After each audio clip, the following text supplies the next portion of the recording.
boas-vindas a essa aula de segunda-feira. Muito obrigada por estarem aqui, por dedicar o tempo de vocês a participar dessa aula. Eu espero que a gente troque bastante, assim, então, se vocês tiverem dúvidas, a gente está aqui à disposição para ir esclarecendo, tá bom? Ao longo da aula, se quiserem ir perguntando, é só levantar a mão, mandar aqui no chat, e aí eu vou respondendo para vocês. Seja bem-vinda, Aline, Thiago. Que bom que vocês estão aqui também com a gente. Então, hoje a gente vai falar de um tema que é um tema bem assustador, assim, para quase todo mundo.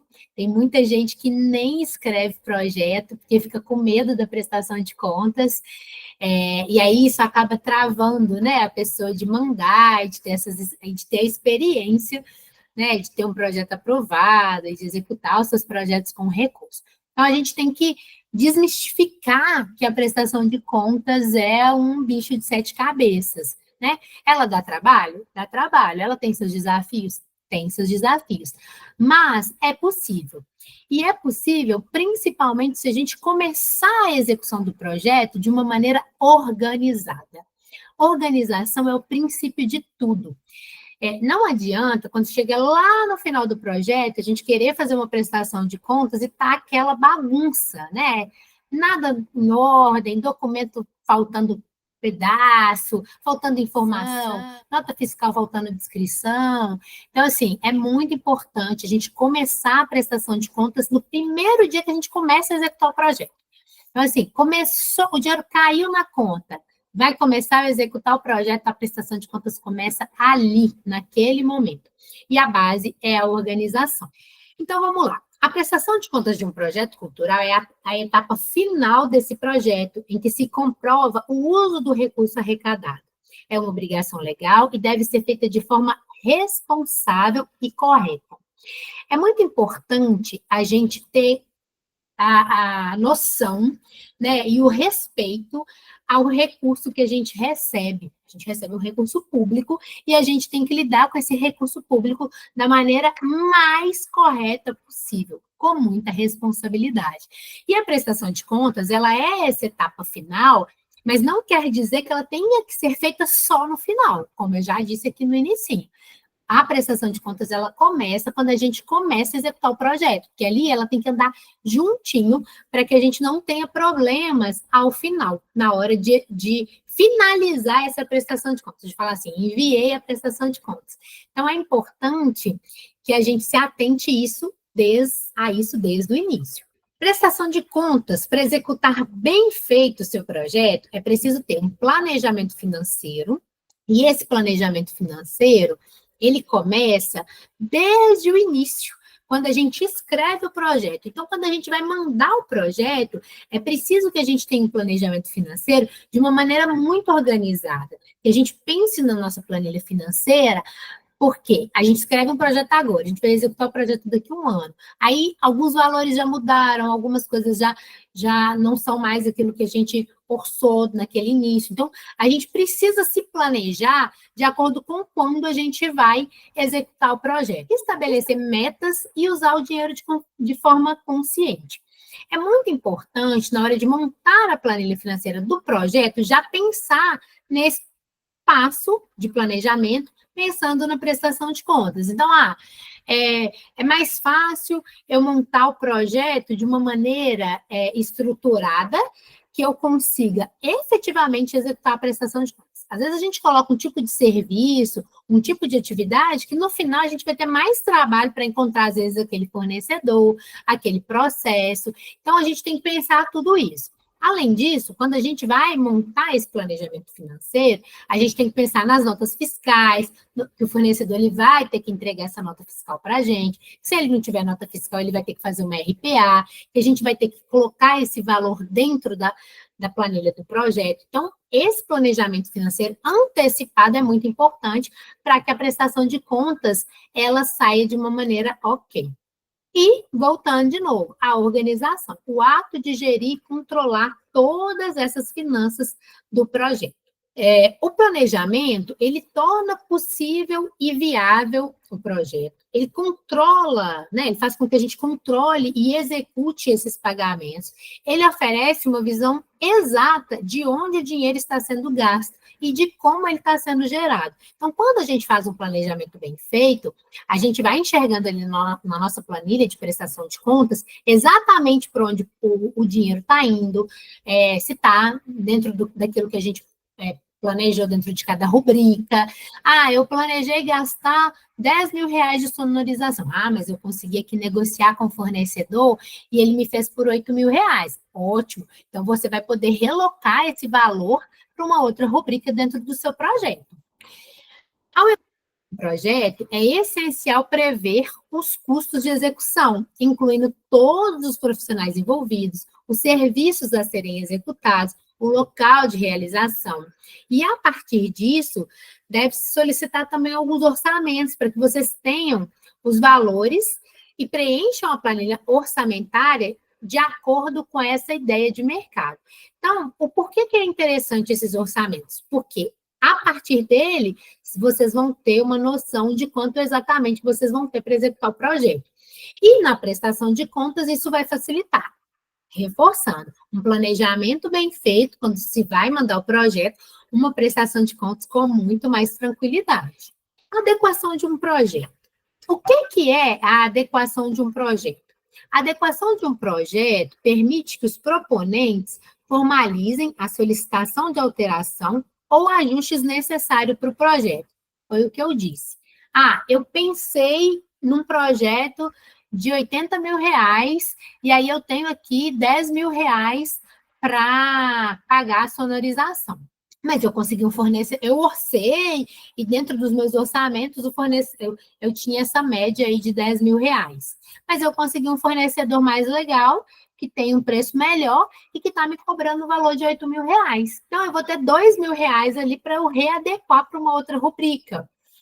Mas em contrapartida, eu precisei contratar um carreta a mais. E aí, esse carreta a mais me cobrou 1.000 reais. Beleza? Então, eu preciso readequar. E readequar não é só no final da prestação de contas, não. É entender como que é a readequação que está prevista no seu edital. Então, por exemplo, hoje a gente tem diversos editais, aí a lei de incentivo de cada estado, de cada cidade é diferente. Aí, por exemplo, a lei municipal de Belo Horizonte, né? Como eu sou de Belo Horizonte, então faço muitos projetos aqui em Belo Horizonte. A lei municipal de Belo Horizonte, ela permite que a gente faça as readequações ao longo do projeto. Então, ao longo do projeto, eu tenho uma quantidade de readequações para fazer. E aí, eu não posso fazer nada no projeto sem readequar antes. Então, por exemplo, se eu precisei contratar um carreto e esse carreto não estava previsto inicialmente no meu projeto, eu preciso readequar. Então, eu preciso mandar uma justificativa lá para a secretaria pedindo para readequar o projeto, dizendo por que eu quero incluir essa rubrica do carreto. E aí, eu só vou conseguir incluir uma rubrica do carreto se eu puder deslocar o dinheiro de um outro lugar. Então, eu economizei 2 mil reais na sonorização. Então, desses 2 mil reais, eu vou alocar 1.000 reais para a rubrica do carreto. E os outros 1.000 reais eu vou alocar, por exemplo, para uma rubrica de cachê. Eu vou pagar um pouco a mais o cachê da minha equipe. Às vezes não estava ali tão bom assim. Então, eu vou aumentar esse cachê da equipe. Não, eu precisei... tive uma outra demanda aqui, talvez uma demanda de comunicação que eu não tinha previsto. Então, eu vou readequar esse valor para dentro da minha rubrica. Isso, quando eu estou incluindo rubricas novas, né? Isso acontece na lei municipal aqui, na lei do estado, na lei federal, então na lei Rouanet, por exemplo. A lei Rouanet, ela permite que a gente faça diversas alterações e readequações no projeto, se aquilo já está previsto dentro do projeto. Então, por exemplo, eu tenho a rubrica já de carreto no meu projeto, e aí eu só consegui negociar o valor, né, de som, por exemplo, como eu usei a de som. Eu tenho a rubrica de som, eu só consegui negociar o valor. Esse valor eu já posso remanejar para outras rubricas que estejam previstas no projeto sem nenhum problema. Se eu tiver que incluir, como o caso do carreto, aí eu preciso pedir uma readequação e dizer o porquê que eu estou querendo incluir esse carreto. Tá? Pessoal, até aqui está tudo bem em relação à readequação, aos remanejamentos dessas despesas. Isso está ok para vocês? Ótimo. A Aline disse aqui que está ok. A Aline e o Thiago. Estão seguindo. As adequações, elas visam garantir que o projeto se adeque às novas circunstâncias, sem comprometer o objetivo principal do projeto. Então, essas readequações financeiras, elas estão ligadas aos custos do projeto. Não está ligada ao objetivo. Se você tiver, você não pode mudar o objeto do seu projeto, o objetivo principal do seu projeto. Isso você não pode mudar. Mas você pode mudar os valores, incluir novas rubricas, ajustar a programação, isso tudo faz parte de readequação. Na planilha financeira, trata-se de um plano financeiro no qual serão apresentadas todas as despesas necessárias para que o projeto seja realizado. Nela será inserida todas as despesas que terá no projeto. Então, essa planilha financeira é aquela planilha que a gente fez lá no início, quando a gente escreveu o projeto.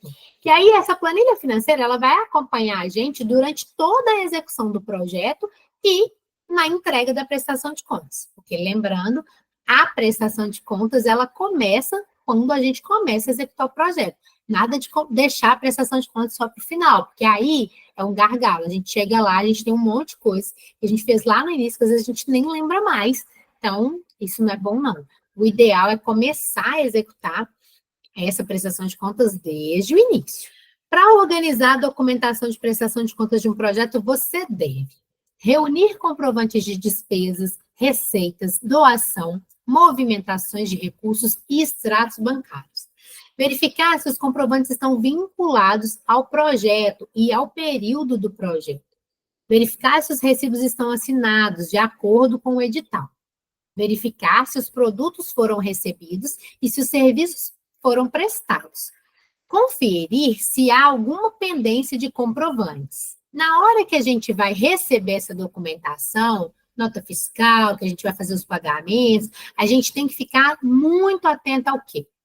A orientar os fornecedores na emissão da nota fiscal, principalmente na descrição que deve constar as informações dos projetos, dados bancários para pagamento, códigos de CNAE, de acordo com aqueles serviços prestados. E antes de efetuar qualquer pagamento, é necessário a gente fazer uma conferência dessas informações da nota fiscal. A gente tem que manter todos os registros financeiros organizados. É muito importante que os documentos fiscais e comprovantes sejam guardados de forma organizada. Uma boa prática é salvar esses arquivos direto numa pasta específica do projeto. A gente tem uma pastinha de cada um dos projetos que a gente executa. Aí, vou pegar aqui, inclusive do Algo a Mais, que a gente está fazendo a prestação de contas dele, para mostrar para vocês. E Aline, pode perguntar. Mais a respeito da prestação de conta, assim, quando a gente for prestar conta, o CNAE do serviço, como a gente vai ter esse controle dos recibos? A gente tem que perguntar da pessoa, no caso, aí tem que ter o serviço do CNAE prestado, por exemplo, de som. É mais ou menos isso? Eu não entendi muito bem sobre o CNAE da empresa que está prestando serviço para a gente. Exatamente. Os CNAEs, assim, quando você vai contratar o serviço, você já tem que falar com a pessoa assim, olha, esse serviço está sendo contratado por um projeto cultural. Você vai ter que emitir uma nota e você está me prestando um serviço de sonorização. O CNAE da sua nota vai ter que ser um CNAE de sonorização. Além disso, você vai precisar fazer uma descrição no seu projeto, na sua nota, em relação ao meu projeto. Então, por exemplo, quando a gente faz aqui, a gente já deixa eu abrir aqui para vocês verem. A gente já deixa um documento, e nesse documento a gente coloca os dados, por exemplo, as informações. A gente já passa, Aline, para o fornecedor que vai prestar o serviço para a gente, as informações certinhas do que ele vai ter que colocar na nota e de como ele vai colocar a nota. Para quê? Para que a gente não tenha problema depois. Então, por exemplo, a gente fez o evento Algo a Mais, né? Alguns dias a gente está prestando conta deles. Mas antes, finalizando essa prestação de contas. Mas na hora que nós fomos contratar todos os serviços que estavam previstos no evento, a gente já avisava, olha, fulano, o seu serviço é de som, então você vai precisar emitir uma nota de som. Aí, por exemplo, esse serviço aqui era um serviço de assessoria de imprensa. Por exemplo, você vai pedir para o fornecedor e falar assim, eu vou precisar contratar seu serviço de assessoria de imprensa, então no KNAI vai ter que ser um KNAI relativo que tenha a ver com assessoria de imprensa. Você não pode pegar, por exemplo, um KNAI de sonorização e pagar uma pessoa de imprensa. E vice-versa, você não pode pegar um KNAI de imprensa e pagar uma pessoa de sonorização. Porque na hora que vai conferir lá suas notas, vai dizer assim, mas essa pessoa que está prestando esse serviço e esse serviço não condiz com o serviço que ela prestou. Porque nos projetos, aí, por exemplo, a gente já passa os dados da empresa, por exemplo, e eu já deixo descrito a prestação de serviço, e aí eu coloco sonorização no projeto, número tal, edital tal, incentivo à cultura de Belo Horizonte. E aí coloco para o fornecedor, favor incluir os dados na descrição da nota fiscal, favor emitir a nota fiscal com KNAI condizente. Por quê? Porque se você pagar com um KNAI completamente diferente, isso pode ser questionado depois, e aí às vezes você pode ter que devolver aquele recurso, porque você pagou um fornecedor completamente diferente, entendeu? Então, o ideal é que você confira isso antes de emitir, que o fornecedor emita a nota. Ficou claro? Sim, a minha dúvida era só essa mesmo, obrigada. E aí, quando a gente vai organizar a documentação do projeto, a gente monta umas pastinhas. Então, por exemplo, aqui eu tenho a pasta do administrativo, a pasta da comunicação, essa pasta que é fotos do evento, a gente deixa ela do lado de fora porque a gente está compartilhando ela com algumas pessoas, uma pastinha de oficinas e uma pastinha de produção. E aí, em cada uma dessas pastinhas, a gente tem as atividades condizentes com cada uma dessas áreas. Aí, como a gente está falando de prestação de contas, eu vou abrir aqui a pastinha do administrativo. Na pastinha do administrativo, a gente tem comprovações, extratos bancários da conta poupança, formulário, conta poupança, conta corrente, formulários, que são formulários específicos dessa prestação de contas, notas e comprovantes de pagamento. Aqui, a gente normalmente deixa as notas e comprovantes de pagamento juntinhas em uma única pasta. Claro que cada um vai ter uma organização, mas o que não pode é não ter uma organização que, se alguma pessoa de fora precisar pegar, você orientando, ela consiga. Então, por exemplo, aqui a gente sempre coloca a nota fiscal, então a gente numera nota fiscal 1, comprovante de pagamento 1, que se refere a essa nota fiscal. Então, aqui é, por exemplo, a captação de recursos, nota 1, pagamento 1. Essa captação de recursos, ela foi feita em 2 pagamentos, porque era um valor mais alto, então a gente coloca nota 1, comprovante de pagamento 1, comprovante de pagamento 2, referente à nota fiscal 1. Nota fiscal 2, comprovante de pagamento 2. E assim sucessivamente. Nota fiscal 3, comprovante de pagamento 3. E a gente salva de imediato. Então, por exemplo, a gente recebeu a nota fiscal. Antes de pagar, a gente já sobe essa nota fiscal para essa pastinha. Aí confere, tá certinho, veio com a descrição do projeto correta, veio com o KNAI correto, condizente com o serviço que ele está prestando. Então, vamos subir para a pasta, faz o pagamento, já sobe o pagamento para essa pasta também. E aqui a gente tem um hábito de, quando a gente vai mandar esses dados para o fornecedor, para o parceiro, para o artista, para quem vai prestar o serviço para a gente sempre manda tudo isso por e-mail e pede para que ele devolva para a gente também por e-mail. Porque hoje a gente usa muito o WhatsApp, mas na questão dos pagamentos a gente prefere usar o e-mail, porque isso nos resguarda de uma maneira muito melhor, assim. O WhatsApp, às vezes, a gente perde, às vezes não faz backup do celular, enfim, e aí tem vários problemas. Então, a gente prefere aqui mandar sempre por e-mail. Então, a gente vai salvando, como eu disse, todos esses documentos na pasta. E mesmo após o envio da prestação de contas, é importante manter todos esses documentos organizados e salvos, para que, caso haja alguma dúvida ou alguma diligência, você saiba exatamente onde você vai buscar essa documentação. Diligência de um projeto, em projetos culturais, é o cumprimento de forma precisa e com justificativa de alguma solicitação recebida dos órgãos responsáveis pelo edital, principalmente nessa fase de prestação de contas ou depois da prestação de contas. Eu prestei contas do meu projeto. E aí, quem foi a pessoa que foi avaliar lá a minha prestação de contas, ele não entendeu um documento. Ou, por exemplo, ele viu que uma nota fiscal estava sem a descrição do projeto, ou por algum motivo eu mandei um comprovante, mas não mandei uma nota fiscal. Então, eu preciso ter isso muito organizado para que, se eu tiver uma possível diligência, eu consiga responder. E uma coisa que é importante é que a prestação de contas, ela não é só financeira, né? Ela é também do objeto do projeto.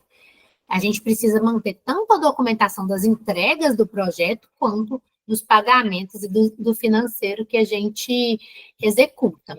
Os documentos fiscais aceitos como registro contábil são os que comprovam essas movimentações financeiras. São eles: a nota fiscal eletrônica, a nota fiscal NE, a nota fiscal eletrônica de serviço, a nota fiscal ao consumidor, a nota fiscal avulsa, um cupom fiscal eletrônico. Então, o cupom fiscal é aquele que vale normalmente para os projetos, é aquele que vem o CNPJ da empresa, vem o número do cupom, vem tudo direitinho. Não é aquele simplesinho que a pessoa só escreve lá o que você comprou, não. É aquele que tem todos os detalhes da empresa. Um recibo de pagamento autônomo, né? Uma RPA. Então, eu sou um artista que eu não tenho CNPJ. Tem como eu prestar serviço para o projeto? Tem, como a RPA. Só que o ruim é que aí, tanto o artista quanto quem estiver contratando esse artista vai pagar um valor bem mais alto de tributação. Os extratos bancários, tanto da conta corrente quanto da conta aplicação. Aí aqui tem uns exemplos, por exemplo, de cupom fiscal. Então, o cupom fiscal que é válido é o cupom fiscal que está todo detalhadinho.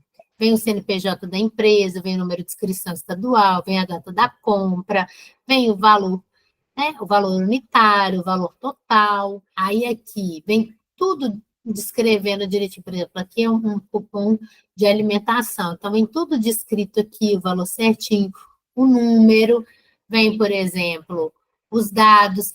E tem cupons fiscais que a gente consegue colocar os dados do projeto. Então, por exemplo, eu consigo colocar o CNPJ do projeto e consigo colocar, às vezes, um número do projeto. Às vezes não dá para colocar todas as informações, mas se a gente conseguir colocar o CNPJ ou o CPF e o número do projeto no próprio cupom, já é maravilhoso.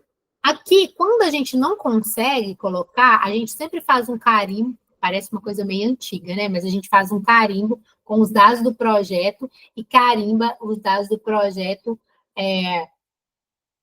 numa folha, cola esse cupom e carimba os dados do projeto nessa folha. E aí, sobre cupom fiscal, fica uma dica muito, muito importante. Cupom fiscal apaga. Teve alguém, numa das aulas que eu fiz aqui, que disse que tinha um cupom fiscal e que o cupom fiscal apagou. E como que a pessoa ia fazer com aquele cupom fiscal que tinha pagado? Como é que ela ia comprovar? Eu até orientei, assim, que na minha opinião, se fosse comigo que isso tivesse acontecido, eu pegaria aquele valor do cupom fiscal que apagou, devolveria para a conta do projeto, faria uma justificativa, né, em relação a esse valor, e aí eu poderia usar esse valor novamente. Porque se eu deixar para fazer isso depois que eu finalizar, eu vou ter que devolver esse recurso e não vou poder usar esse recurso de novo. Então, na minha opinião, fazer isso antecipadamente é mais interessante. Oi, Aline. Como é que é? Só volta um pouquinho aí. Se a gente apagar o cupom, devolve o dinheiro? Não entendi muito bem. Se o cupom ficou meio apagado. É porque, assim, você tem que entregar em toda a sua prestação de conta os comprovantes de maneira completamente legível, né? Então, por exemplo, cupom fiscal, ele apaga mesmo. Então, uma dica: façam xerox e escaneiem esse cupom e já deixam lá na pasta. Digamos que por algum motivo você pagou uma coisa que era com cupom fiscal, e aí você esqueceu, colocou esse cupom numa pasta e não escaneou, não fez xerox desse cupom. Aí esse cupom fiscal apagou. Como é que você vai comprovar esse valor? Você não tem como comprovar, porque o cupom fiscal está apagado, né? E você pagou aquele valor naquela época, você não pode tirar outro cupom daquele valor posteriormente, porque você tem que pagar já com o documento fiscal em mãos. E aí, aconteceu isso com um projeto de uma pessoa que participou de uma das minhas aulas, ela me perguntou sobre isso. E a minha sugestão nesse caso é, eu tive um problema, o cupom fiscal apagou. O que eu vou fazer? Eu paguei R$ 200. Eu vou pegar R$ 200, vou devolver para a conta do projeto, vou fazer uma justificativa que eu estou devolvendo R$ 200 para a conta do projeto, porque foi utilizado para uma compra em que o cupom fiscal apagou. E aí eu devolvo esse dinheiro lá para a conta do projeto. Beleza, devolvi, o dinheiro está lá, eu posso reutilizar esses R$ 200, por exemplo. Porque se eu não fizer isso enquanto o projeto estiver sendo executado, lá no final, se eu falar assim, olha, eu fiz uma compra e paguei, só que eu não xeroquei o cupom fiscal e o cupom fiscal apagou, então eu não tenho como comprovar. Aí, o Estado, o órgão que você teve seu projeto aprovado, vai te pedir para devolver esse dinheiro, sem você poder utilizar ele novamente, entendeu? Aí você vai ter que devolver e aí vai ser um dinheiro perdido. Então, nesse caso, se você está executando o projeto e identificou que um cupom fiscal que você pagou, apagou, na minha sugestão devolve o recurso, deixa o recurso entrar na conta, faz uma justificativa e aí você pode usar esse dinheiro novamente. Ficou claro, Aline? Aline? Sim, eu entendi agora, eu entendi. Obrigada. Nada. Mas a dica é... Estou me sentindo VIP aqui. A dica é, não deixe o cupom apagar. Tire os xerox antes para você não ter que... Escaneie, né? Faça xerox, para você não ter que fazer esse trâmite de devolver o recurso, para poder utilizá-lo novamente. Aí a gente tem exemplos de nota fiscal, né? Exemplos de notas fiscais que são tiradas direto lá na plataforma do Gov, como o MEI. Essa primeira nota é uma nota que a maioria dos MEIs estão tirando ela sim. E aqui em Belo Horizonte, essa é a segunda nota, que é uma nota das empresas que não são MEI. Então, é um modelo de tirar, é o modelo que a nota sai. Aí, aqui ela está como uma nota, né, como uma nota teste, então por isso aqui não tem os dados certinhos do projeto. Ai, perdão.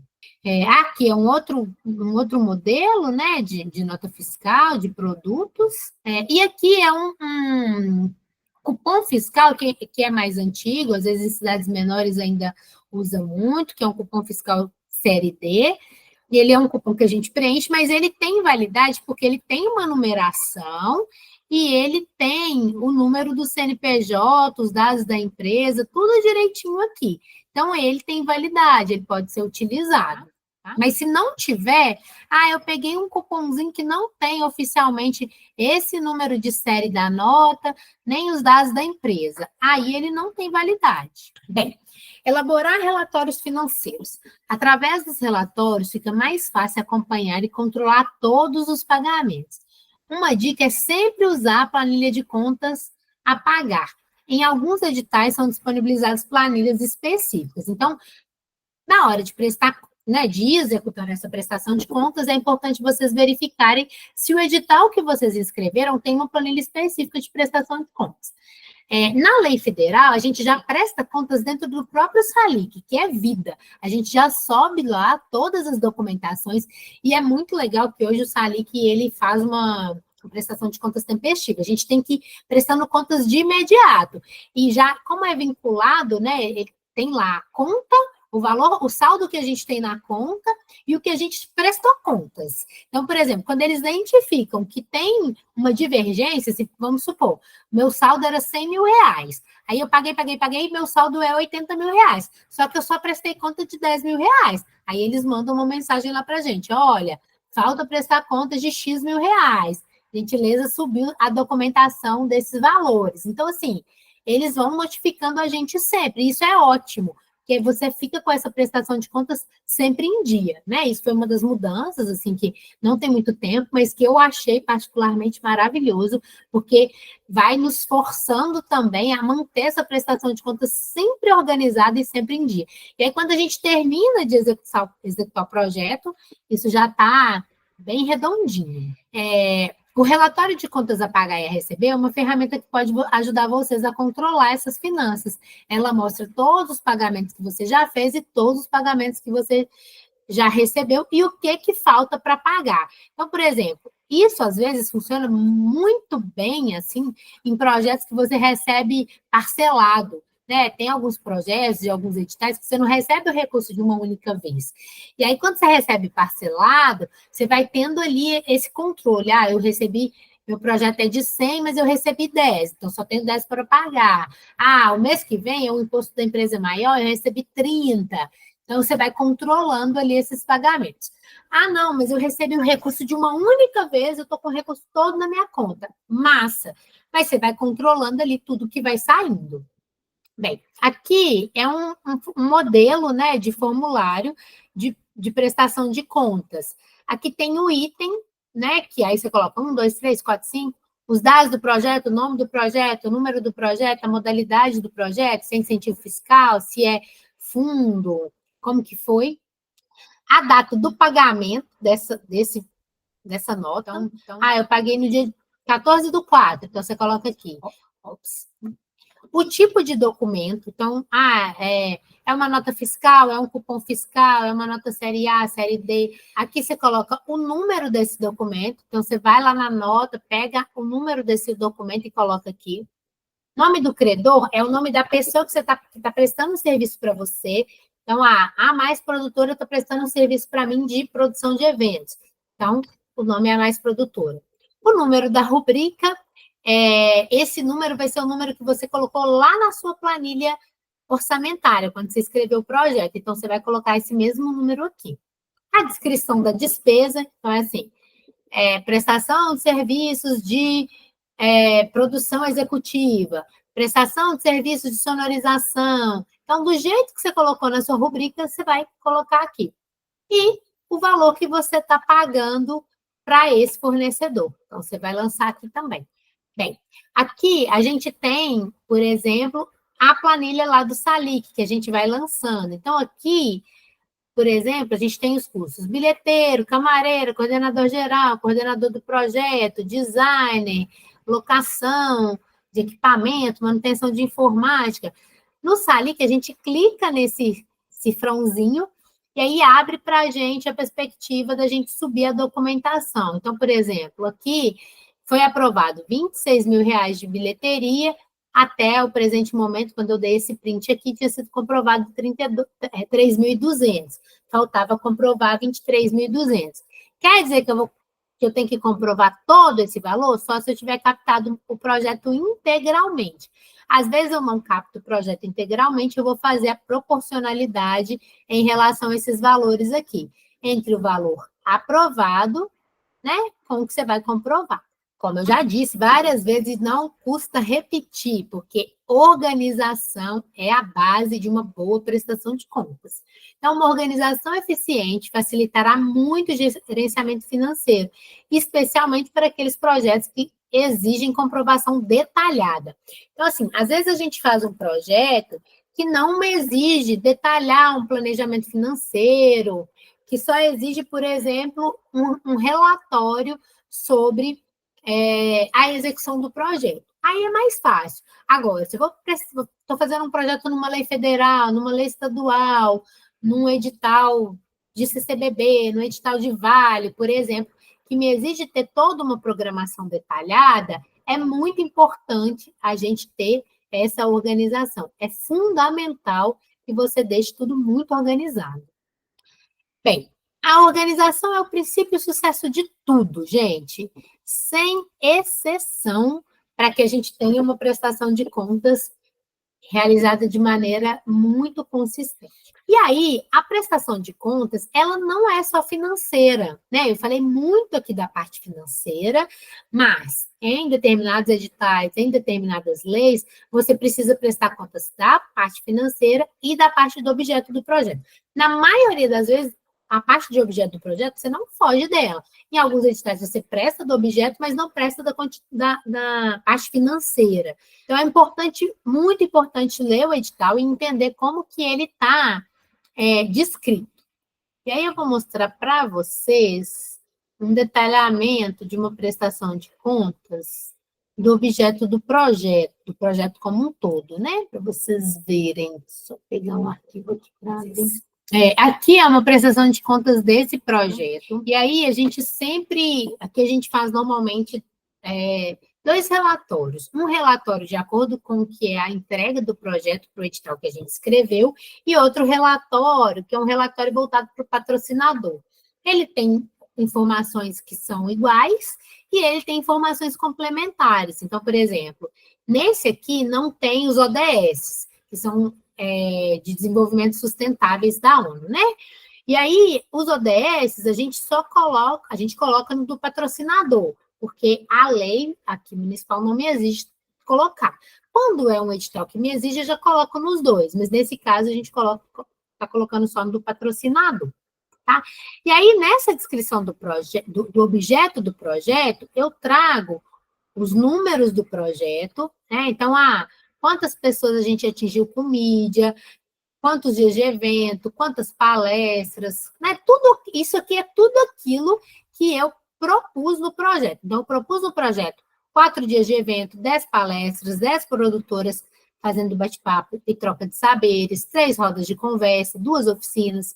As intervenções artísticas a gente não tinha proposto, a gente colocou a mais, algo a mais, um plus a mais, a quantidade de ingressos que foram retirados, a quantidade de pessoas que participaram em cada atividade. E aí, a gente coloca, né, como que foi a programação, coloca, né, detalhado, uma pastinha com as fotos do evento, e aí, além dessa pastinha, a gente também coloca umas fotos no formulário, né, no relatório. Por quê? Porque nem sempre quem vai ver vai querer entrar lá naquela pasta e ver. Então, a gente já facilita e coloca aqui algumas imagens.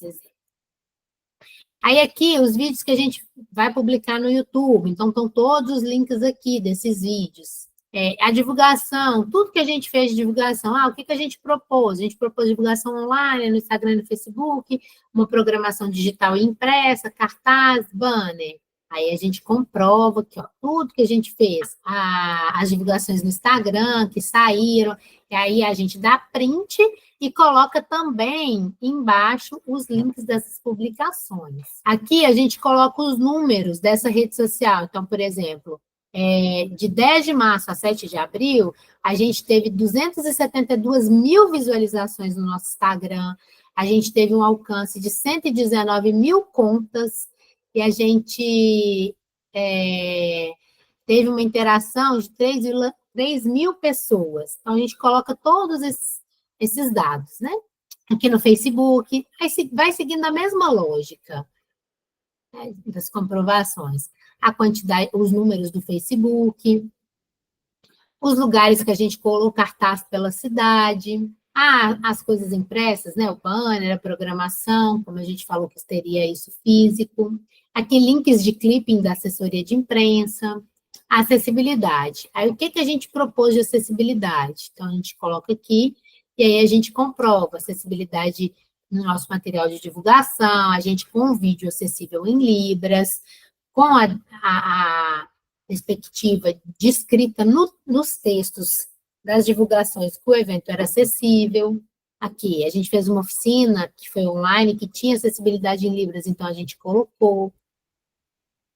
Nas nossas legendas, nos nossos vídeos, uma coisa que a gente falou que teria era as legendas, então a gente comprova. Nos vídeos do YouTube também, as meninas das Libras com a gente durante o evento. É isso. Democratização do acesso. Nesse caso, desse projeto, a democratização é que o projeto seria completamente gratuito e a gente disponibilizaria os registros na internet, no Instagram e no Facebook. Então, a gente coloca aqui.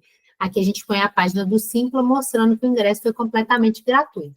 As contrapartidas, esse é um projeto que a gente tinha contrapartidas para executar, então a gente coloca aqui como que a gente executou essas contrapartidas, coloca foto, coloca link de divulgações que a gente tenha feito dessa contrapartida.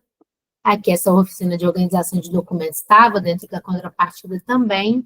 Aí a gente descreve quanto tempo de oficina, né, qual a duração, quantas pessoas inscritas, quantas pessoas compareceram na oficina, que é diferente, né?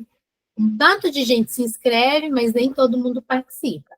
Print da tela, nesse caso a gente gravou, então a gente coloca o link da gravação, foto, né, de acontecendo, e mensagens no chat sobre a oficina. Aqui a gente mostra um pouquinho mais, e é isso. Então, aqui a gente tem um pouquinho do que é o relatório de prestação de contas dentro do objeto. Então, cada projeto, cada prestação de contas vai estar diretamente organizada de acordo com o que prevê no edital que você escreveu. Então, se eu fiz na lei federal, eu já vou subir na documentação toda lá para o SALIC. Se eu fiz numa lei municipal, que tem uma plataforma própria, vou usar essa plataforma própria. Se eu preciso montar essa prestação de contas, mas não veio nenhuma diretriz do edital. Então, eu sempre aconselho, faça uma planilha, coloque tudo nessa planilha, mesmo quando o edital não pede. Porque se a gente tiver tudo organizado, isso fica muito mais fácil. Pessoal, é isso, sim. De uma maneira geral, esse é um pouquinho do universo da prestação de contas. Então, vocês perceberam que são várias coisas, mas que é possível, desde que a gente comece organizado desde o início, desde que a gente vai salvando tudo isso num drive. Uma coisa que eu sempre faço é compartilhar esse drive com a minha equipe e já cobrando mesmo, desde o início. Fiz um pagamento, cadê a nota fiscal? Não pago nada sem nota fiscal, só pago depois que o recibo está aqui, né? Então, isso são coisas que vão facilitando o processo como um todo. Vocês têm dúvidas? Tem alguma coisa de prestação de contas de vocês que vocês já fizeram ou estão fazendo, que vocês gostariam de esclarecer? Gente, pessoal, é assim, né? Quando ninguém pergunta nada, ou foi muito bom, ou foi péssimo, que tá todo mundo não entendendo nada e não tem nem condição de fazer nenhuma pergunta. Não, tá tudo tão explicado, tão bem explicado, que não precisa nem perguntar, graças a Deus. Que bom, Bom que eu consegui aí, então, nesse tempo, mostrar um pouquinho para vocês, trazer um pouquinho, né, do quanto é importante a gente manter essa prestação de conta desde o início, vocês terem aí na instituição de vocês, tudo organizado, tudo direcionado. Oi, Aline, quer perguntar? Sim, a respeito do, por exemplo, do valor. Quando a gente pede um valor do projeto, o projeto é X valor e esse valor que a gente gastou ultrapassa do projeto. Como que a gente faz para pedir mais recursos? É possível? Tanto dentro do SALIC quanto em outros projetos? Me explica isso. Então, Aline, nos projetos culturais, na maioria das vezes, não é possível você pedir mais recurso para aquele projeto, se você tivesse sido aprovada, por exemplo, vamos supor, você foi aprovada em R$100 mil. R$100 mil é o máximo que você tem. Em alguns projetos, em alguns editais, eles permitem que você utilize o recurso que fica aplicado, como, por exemplo, no próprio SALIC. Na lei federal, na lei federal, você pode usar o recurso aplicado. Então, você aplicou R$100 mil, aí vai rendendo, né? Vai rendendo. Aí chegou lá no final do seu projeto, rendeu ali mais R$10 mil, digamos assim. Aí você pode usar esse recurso na lei federal, sem pedir para readequar, sem informar, nem nada. E como que você pode usar esse recurso? Você pode usar esse recurso com coisas que estão previstas no seu projeto. Então, tem previsto lá o cachê artístico. Eu já paguei, mas eu quero aumentar um pouco esse cachê. E lá tem a porcentagem, né? Na lei federal vem a porcentagem que você pode aumentar na rubrica. Essa porcentagem vai variar de edital para edital. Então, por exemplo, na lei municipal aqui de Belo Horizonte, eu posso aumentar ou diminuir uma rubrica em 20%. Na lei federal, você pode aumentar ou diminuir em torno de 50% do valor daquela rubrica, tá? Então, minha rubrica é de 10 mil, eu posso pagar até 15 mil, ou eu posso pagar 5 mil e usar os outros 5 mil em outras rubricas. Então, você pode fazer esse ajuste sem ter que pedir uma readequação. Isso dentro da lei federal, se você tiver um aumento do recurso em função de um rendimento. Agora, você pedir para aumentar o recurso daquele projeto que está em execução, não tem jeito, tá? Para você ter mais recursos para fazer aquele projeto, você tem que escrever um novo projeto, isso no caso da lei federal, e aí pedir mais recursos, mas você tem que entregar aquele valor que você propôs fazer com aquele projeto. Agora, em outras leis, pode, às vezes, haver essa possibilidade. Aí tem que entender o que está dizendo no edital. Se o edital tiver previsto isso, aí você vai pedir lá, vai fazer uma readequação e vai pedir um recurso complementar, tá? Eu me interessei por essa parte que tu falou, que a gente pode fazer uma aplicação para fazer o dinheiro render. Como seria isso? No edital, na lei federal, automaticamente o dinheiro ele já é aplicado. Então, se você escrever um projeto na lei federal, quando você receber o recurso ele já vai para uma conta que já tem uma aplicação automática. E aí, essa aplicação automática, ele já fica lá rendendo, e aí você vai usando o recurso, ela é com resgate, inclusive, automático, e esse recurso já depois vai rendendo, você vai utilizando de acordo com o rendimento também. Em outros editais, você precisa aplicar esse recurso. E aí tem que ver como é previsto no edital que você inscreveu. Por exemplo, o edital da Lei Municipal de Belo Horizonte não permite que a gente utilize o recurso aplicado. Eu tenho que aplicar, mas eles não permitem que eu utilize esse recurso. Aí, ao final do meu projeto, eu preciso devolver esse recurso que foi aplicado para o Fundo Municipal de Cultura.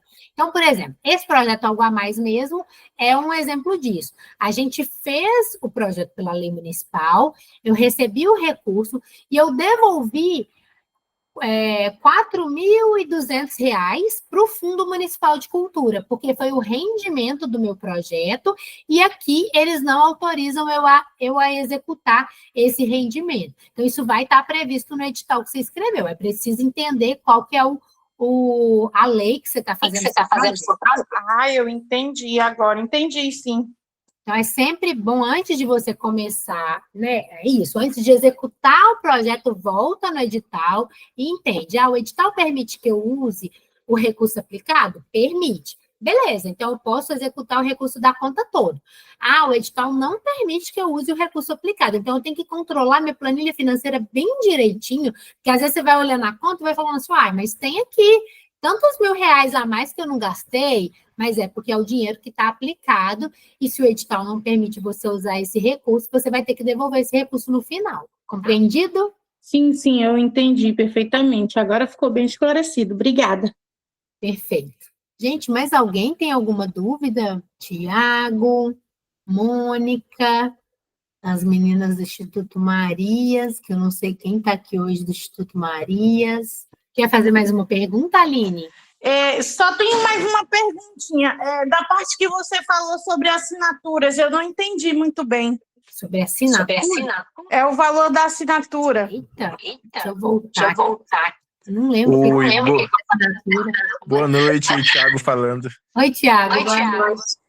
Então, eu me perdi na parte que você falou das assinaturas. Por exemplo, quando alguém aloca um produto, um serviço de alguém, e aí tem que ter assinaturas, e as assinaturas têm que ser válidas, não pode ultrapassar o valor mencionado, e se ultrapassar tem que ser justificado.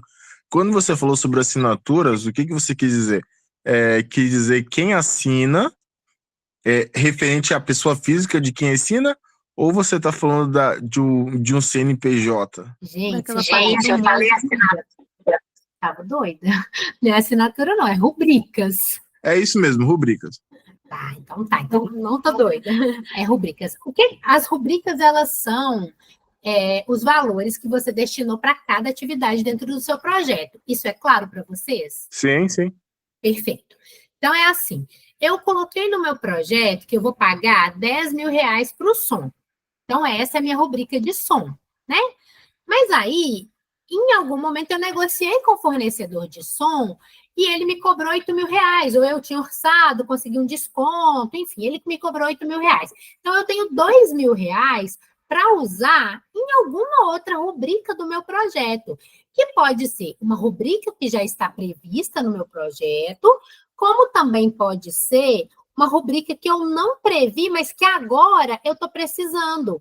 Né? Então, foi quando eu usei o exemplo do carro do carreto, né? Eu não previ uma rubrica lá no meu projeto, inicialmente no meu projeto de carreto, mas agora eu vou precisar de um carreto para levar um cenário, para levar o próprio som. O menino do som não tem carreto, então eu vou ter que contratar um carreto à parte. Aí eu vou precisar colocar essa rubrica do carreto. A rubrica do carreto é R$ 1.000. Então eu vou precisar incluir essa rubrica do carreto no meu projeto. E como que eu faço a inclusão dessa rubrica do carreto no meu projeto? Pedindo uma readequação no órgão ao qual eu escrevi um projeto. Então, eu fiz o projeto na lei federal. Então, eu vou precisar entrar lá no SALIC e falar, olha, eu vou precisar incluir uma rubrica de carreto, porque não estava previsto, vou ter que colocar essa rubrica. E isso vai me custar R$ 1.000. Beleza? Beleza. Aí eles vão deferir esse projeto, esse processo, né? De inclusão dessa rubrica. Ou então, num outro edital, eu vou ter que incluir.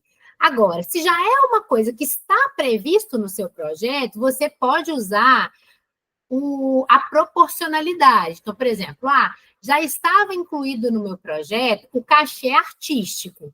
E sobrou R$ 2.000 lá da rubrica de sonorização. E eu quero aumentar o cachê artístico do elenco, porque eu achei que eles estão recebendo pouco. Então, eu quero aumentar esse cachê artístico. Eu vou pegar esses R$ 2.000 e jogar lá no cachê artístico. Aí você precisa entender se o valor que você está jogando no cachê artístico está dentro da porcentagem que você pode alterar sem pedir readequação ou não. Se estiver dentro da porcentagem, por exemplo, aqui em Belo Horizonte a porcentagem é 20%. Então, de R$ 10.000 eu posso pagar R$ 12.000 ou posso pagar R$ 8.000. Posso pagar 20% para mais ou 20% para menos. Então, se eu posso pagar 20% para menos, minha rubrica de som era 10. Eu vou pagar 8, esses R$ 2.000 eu posso deslocar para outra sem precisar readequar. E aí eu estou deslocando para uma rubrica de cachê artístico, que era também R$ 10.000. E aí ela vai para R$ 12.000. Eu não preciso readequar no órgão. Não, mas eu estou relocando para uma rubrica que era só R$ 5.000 e eu vou jogar esses R$ 2.000 para essa rubrica. Então, eu vou precisar fazer uma readequação, tá? Ficou claro? Tá. Entendi agora entendi sobre. Na verdade, eu tinha confundido. A rúbrica, na verdade, se fala o CNPJ da empresa. É CNPJ, né? É porque a gente tem que aprender esses linguajares mais técnicos, né? Para não fazer como eu fiz essa confusão de assinatura com rúbrica. E assim, é a linguagem do próprio sistema, né? Rubrica. Sim. Quer dizer CNPJ destinado a tal função de atividade principal daquela empresa que você está contratando para te fornecer o serviço. Agora a gente... Não, Tiago. Deixa eu te explicar. Olha só, você está confundindo rubricas com quinais. Quinais são as atividades que o CNPJ tem para te prestar um serviço, tá? Então, quinais são as atividades de quem você está contratando. Estou contratando o fornecedor de sonorização e esse fornecedor de sonorização precisa ter um quinai de sonorização. Rubricas são os descritivos do que você colocou no seu projeto que você vai contratar. Então, por exemplo, eu vou contratar uma sonorização. Então, a rubrica de sonorização é o que está descrito lá na sua planilha de elaboração financeira. Então, quando você fez uma planilha financeira e colocou uma rubrica de sonorização, isso é uma coisa. KNAI é o fornecedor, é o serviço que o fornecedor vai te fornecer, que é o mesmo serviço de sonorização, mas na nota fiscal ele chama KNAI. Na sua planilha de execução do seu projeto, ele chama rubrica. Entendeu? Sim, sim, sim. Clarinho, clarinho. Perfeito. E aí, Thiago, é isso, é muito importante. Eu tento usar e sempre dizer aqui, explicar o que é, porque é isso, a gente tem pessoas que às vezes estão em níveis de conhecimento diferentes mesmo, né? Mas eu tento usar sempre os nomes técnicos dos projetos, das elaborações, e que vocês vão se deparar com esses nomes ao longo do processo, né, de elaboração, de prestação de contas, ao longo de todo o processo que vocês forem fazer. E sempre que vocês não souberem, se às vezes eu passar despercebido e não explicar o que é um nome, não fica na dúvida, não. Pergunta mesmo para que vocês consigam entender efetivamente o que é cada conceito, né? Para que vocês não saiam daqui com dúvidas do que é. Gente, tudo certo, tudo certo. Ah, que bom, Aline. É sempre importante perguntar, esclarecer. Eu falo que não existe dúvida boba, não existe pergunta boba. Se a gente não sabe, se ficou uma dúvida, a gente tem que esclarecer mesmo, tá? Ó, nós chegamos ao final da nossa aula. Só se vocês tiverem mais alguma dúvida que eu quero, aí eu estou aqui para responder, mas de uma maneira geral já encerramos. E se vocês não tiverem dúvida, vou pedir para que vocês respondam para a gente aqui a pesquisa. É a mesma pesquisa? É a mesma pesquisa, mas para a gente é muito importante e isso contribui para que a gente possa dar outras aulas que vocês tenham interesse, né? Então, acho que foi a Aline mesmo que disse, não, as meninas do Instituto Marias, que disseram que elas pediram essa aula, né, na pesquisa, elas foram uma das pessoas que colocaram que queria aula sobre prestação de contas. Então, é isso, é importante a gente ter esse feedback de vocês para que a gente possa trazer cada vez mais aulas que sejam interessantes para o processo de vocês, né, e que contribuam aí verdadeiramente com o projeto de vocês. Então, por favor, entrem aí no chat, vou compartilhar aqui de novo com vocês essa pesquisa para a gente ter o retorno de vocês. Eu agradeço mais uma vez, né, a partilha, a troca, espero ter contribuído aí com o projeto de vocês, ter sanado todas as dúvidas, lembrando que a gente está fazendo aula, né, sempre às segundas-feiras, às 7h30 da noite, então participem com a gente, compartilhem as aulas com outras pessoas, compartilhem o link do grupo também com outras pessoas que vocês conhecem, para que a gente possa cada vez mais chegar a outras pessoas, a outros projetos, a outros artistas e contribuir aí com a formação de mais pessoas. Tá bom? Que bom, Aline, que o horário é bom para vocês. Ó, pessoal, então, a gente vai ficando por aqui. Agradeço demais, muito obrigada por mais esse dia, por mais essa noite, e até uma próxima, tá bom? Até a próxima segunda-feira.